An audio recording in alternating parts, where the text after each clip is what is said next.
Hi, welcome back to our podcast, Just Speak. I'm your host, Claire B. And this week I am very pleased to have along Ian, my good friend and long-time participant. Welcome, Ian, to our podcast. Thank you very much.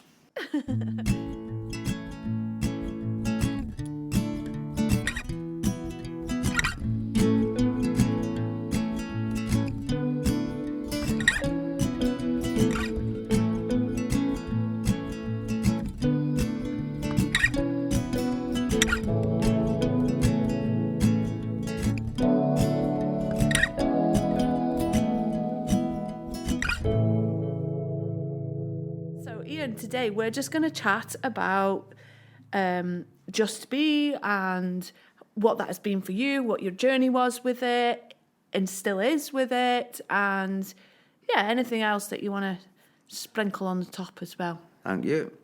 Well, I heard about a play getting rehearsed in a wee place up in the Wellgate in Dundee, and I went up there one day and I just said to Claire, could I be in that play? And she went, yeah. And we rehearsed it, and we rehearsed different places, and we ended up getting to the Edinburgh Festival. 3 years in the trot for a week. And the good thing about the thing, because there was an awful lot of recovered alcoholics. I'm a long-term recovered alcoholic. And as well know, that's a mental illness. And we're out here to help people with mental illnesses, and there's so much to do with this organisation. I come here about 4 times a week, and I've been, for the last 10 years, my life's been enhanced so much. There's something on every day. The friendships, the friendships that I have made in this group has been phenomenal. And I mean, everyone has acquaintances. I've got acquaintances in this group, but I've got true friends in this group. Friends that you can really count on, who I'd never have met unless I'd joined this group of people who are wonderful. I mean, you could come in, you could have a meal a couple of times a week for free. You could come in for a sing-along, you have drive nights, you have karaoke nights, you've got cinema clubs. You come in yesterday, there was the drama group outside in the sun. You're doing yoga in the hall. There's all sorts to do, and you can be. It doesn't matter how old you are, how young you are, whatever you are. There's something for everybody, and it helps so much with people's mental health. And it's just wonderful to be involved with this. And I've been involved with it for many, many years. And it's just I can't speak highly enough of it. I would, but I don't have time. Back to you. Do you know what I was thinking about, Ian? It was, remember, like before we were here, because now Just Be's based in one place and it's sort of grown and we've got all these rooms and lots of space to do our activities.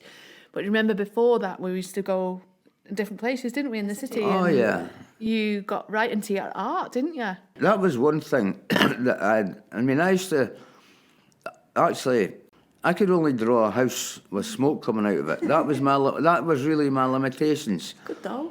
And then I'm in this wee art group, maybe about 6 or 7 people, and some of them were, very, very good artists.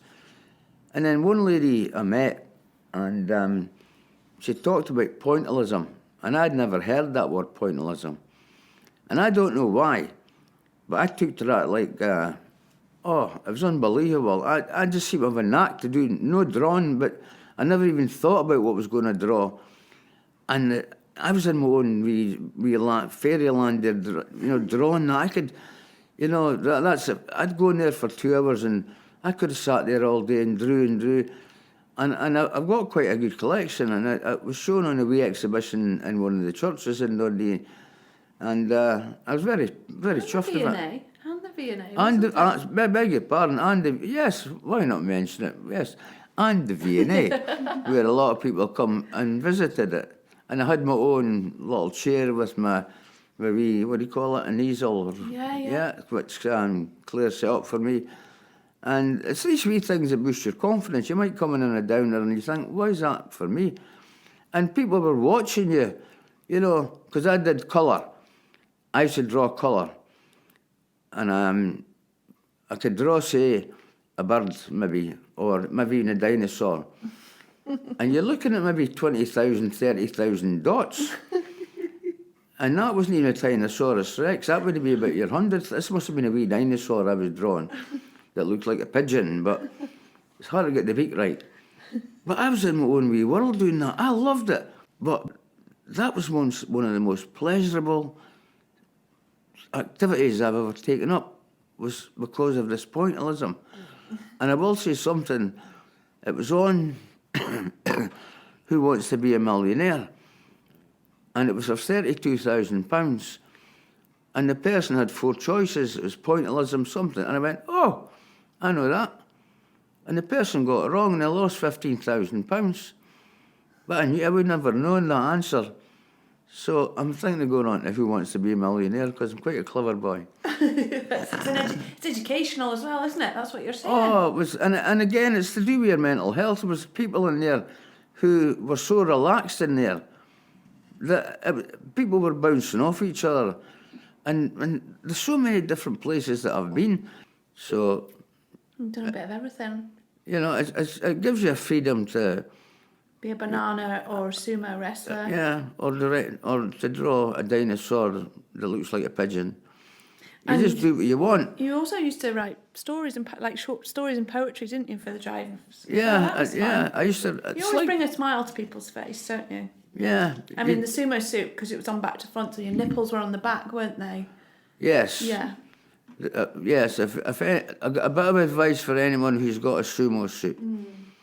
Try not to wear your sumo suit back to front. Yeah. But you'll know that if your nipples are on the back. Yeah. Plus, it's easier to blow up if they'll be in the front. That's the advice I would give you. Yeah, a life hack. Yes.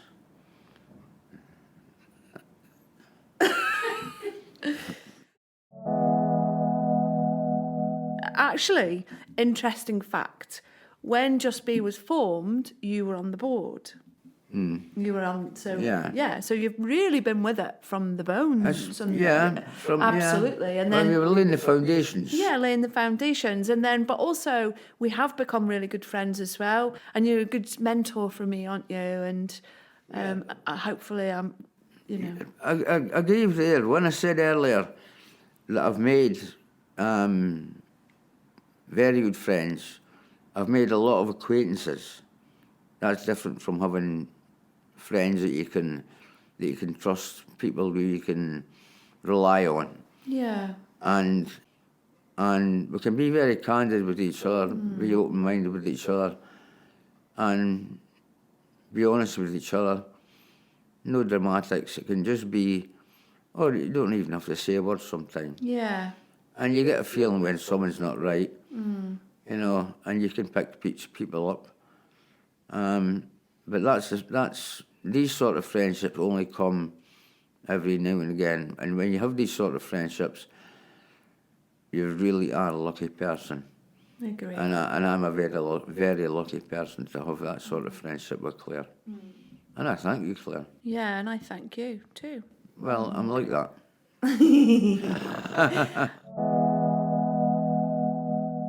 And one thing that we both really fell in love with over the last few years was Northern Soul, wasn't it? Isn't it? We love it. Yeah, I mean, I used to run a pub in Minas-Hill, my local pub, for nearly 5 years. And one day a month, they would hire a bus and maybe 20 of them would go down to Wigan, which was the mainstay for Northern Soul. And I'd seen it on television. I used to love watching them glide across the floor. And I didn't realise that you didn't have to ask a woman up to dance. Because you ask somebody up to dance, normally Dan, and they say, nah, you get... But they were having so much fun. I don't know when it started, and I got on the dance floor. I walked with a Zimmer. And I got on the dance floor. And I just couldn't stop. I mean, I'm not a dancer. And nobody's paying attention. No, you know, they're just interested in their own self, and it's great. And I would come off that dance floor feeling elated and I couldn't wait to be back on the dance floors. Fast records only. I don't like slow records. We like the funky disco type vibe, don't we? Yeah, and I don't know what that means, but that's the ones that we dance to. And it didn't matter where we go. And But you do like the attention that the Zimmer brings, don't you? It does bring you a bit more. well, that's what I put it down to. I mean, I do admit there's a bit of attention I get when I go dancing. Yeah. And I think must be part of it because it's not often you see somebody going raving mad with a Zimmer. No. I love the freedom you get from that, and just even still watching, and it all ties in together. So we just need to wait for the next one to come up and see.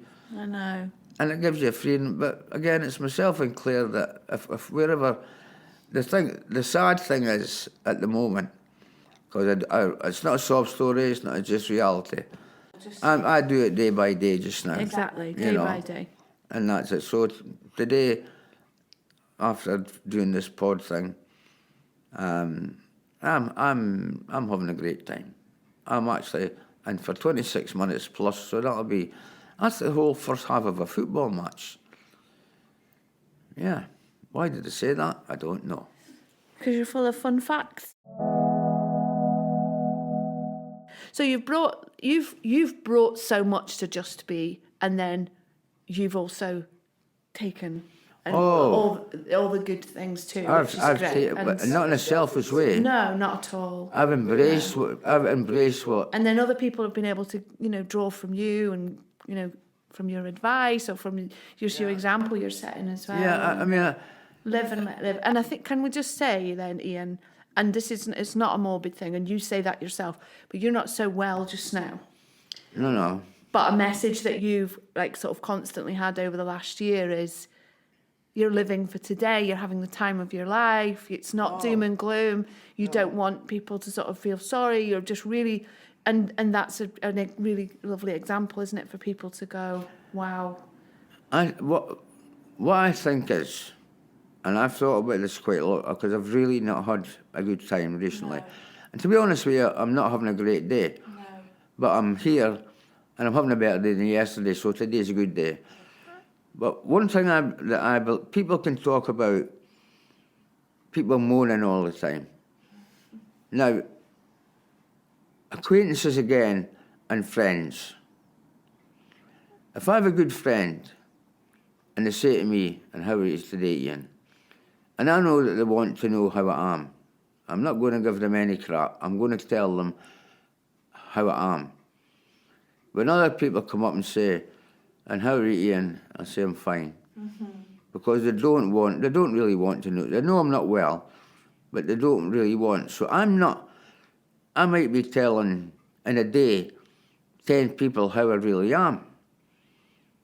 But that's only because they are asking because they want to know how I am. Not just, oh, well, I'm fine. Oh, well, okay, bye. So it's not moaning. I don't feel it's moaning when you tell the truth about how you are. But that can be construed as moaning. Can I just ask you this? This just come to my mind now. You've been in recovery for how many years now? 20. Oh God, 20 years, that's a long time. Do you think that the sort of, the way, the principles you've lived by in recovery have helped you now live one day at a time in terms of your illness and being able to look on the brighter side or take the goodness? Do you think that's been a good foundation for that, if you know what I mean? Like, if you didn't have that. No. I'd be involved with Claire B has, say, over the past 10 years. 10 years ago, I had throat cancer. Today, I've got prostate cancer. And I don't wish cancer on anybody. But I reckon that 10 years ago, the foundations for the rest of my life were laid when I went to that church and asked if I could be part of the play that we were doing. And from that day, it's given me something to get out of bed and go to. If it hadn't been for that, I could have just got up and said, right, I'm going back to bed. I could have become a lazy sod, and I didn't want to be. I've mostly been a very active person. Yeah. I mean, when you've been 25 years a daily drunk and you're still here, then you want to start living a pretty good life. And I've had an extraordinary life, but everyone needs stability. And coming here 10 years ago or whatever it was, and the extraordinary things we've done, has laid the foundation. And as I say, most importantly, the people that you've been involved with, the friendships that I've made. I do make friends easily, and I could say I maybe pick and choose who I want to be close friends. For instance, there's a friend of mine who I've known 60 years, and I've only found out in the last 6 weeks he's a very lonely person. For a pal of 60 years who tells you that he's lonely, that was a brave thing to do. But I believe it's a desperate thing to say. It's like, can you help me, Ian? I know you're not well, but you're going to all these different things. Could I be part of that? And he didn't have to ask, but that's how I construed what he was saying. I'm a lonely guy. And now, day by day, week by week, we build things up. Going bowling. He's coming here. Sometimes he's here a couple of nights a week. He gets on well with the staff. The staff got on well with him. And it's given him an outlet rather than sitting in the house doing nothing. And that's what he's been doing. So there's another tail in his feather or in the cap to have the calmness to come here. Yes, I got that mixed up there, but I'm not caring. And I don't know if Claire's laughing at me or laughing with me. I'm not caring anyway. No, that was great. It's a good story, though. Ian, can I ask you, what would your one nugget of wisdom be or advice about how to push through or just get through the darkest days? I think that would stem from my alcoholic days, is the fact that when you're talking to someone, I was hospitalised in a mental hospital 3 times. What got me through the first stage of my alcoholism on the road to sobriety was to talk about my illness. And I did that with a certain person. And I think anyone with a mental illness, they need to talk to someone who has a mental illness, who's been there and done it and got the T-shirt, knows what they're going through. And yeah, you need to be able to talk to someone. Don't go in your shell, don't hide away, because that illness won't go away. It'll just get worse. Find someone to talk to.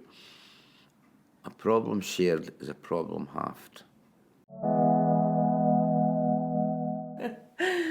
Oh, dear.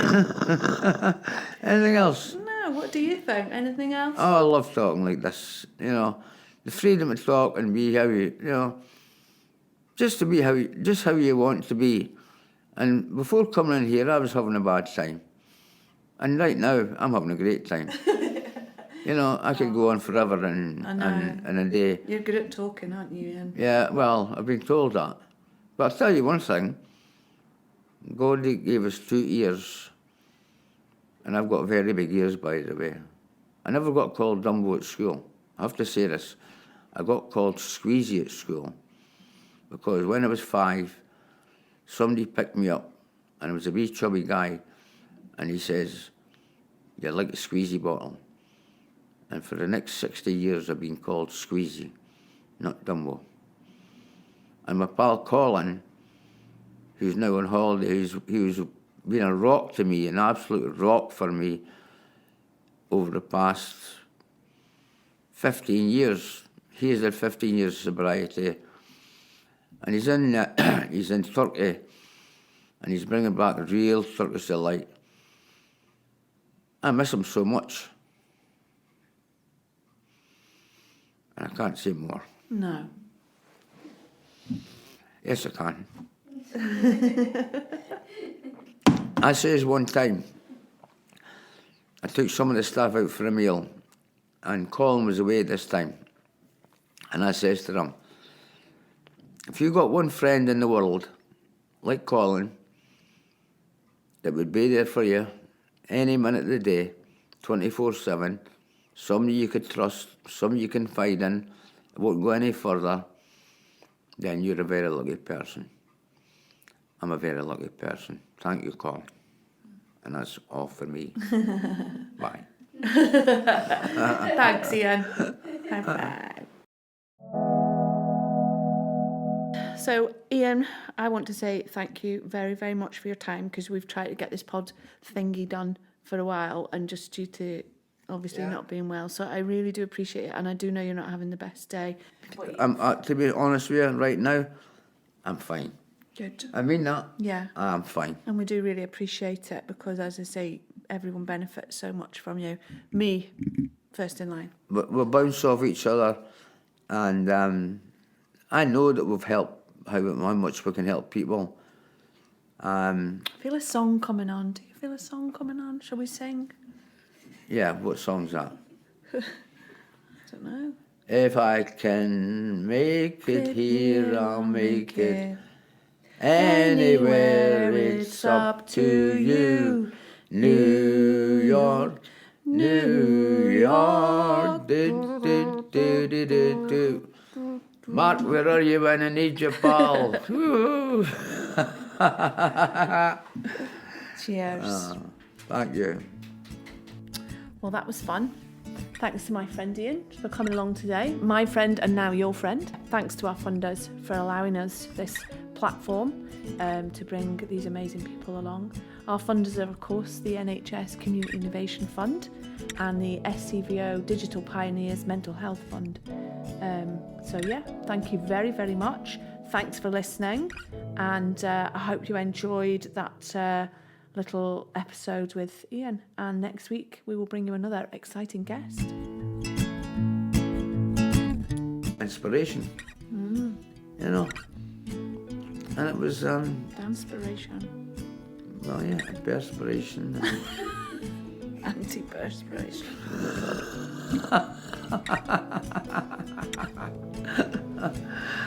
Oh, my Clyde 9. No, it's a pink Clyde I'm on just now.